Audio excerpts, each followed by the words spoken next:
सत्य 2 दिवसापासून बोलली नाहीस तू. मी कामावर गेल्यावर पण तुझी आठवण येते मला. कामावर गेल्यावर एक फोन असतोय, पोचलासा काय, 12ला बघा फोन असतोय, जेवलासा काय. दिवसानं 2-2, 3-3 वेळा फोन करणार तू मला. काल आणि आज फोन आला नाही तुझा.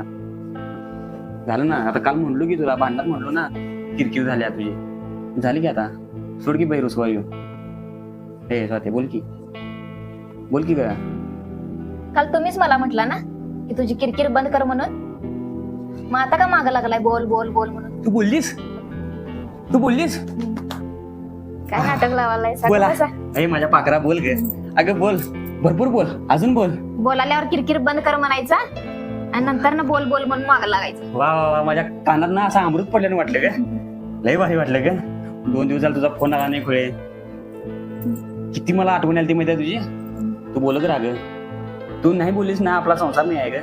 तुला सांगू काय, तू बडबडलीस ना मला नाही आयुष्यात मला बिनकामात वाटते. मी रागात म्हणते तुला माझ्या मागे किरकिर लावू नकोस, पण बोलत जा असं कधी काय करत जाऊ नकोस. तुला सांगू एक लाख मुलाचं वाक्य आहे, बायकोच्या किरकिरीशिवाय संसार आणणे असते. बस करा आता. लय बोल नका. बोल माझ्या पाकरा बोल, भरपूर बोल. 2 दिवस मी ऐकले नाही, 48 तास झालं ग. बोल. बस परत म्हणशील काय किरकिर बंद कर म्हणून. अजिबात नाही.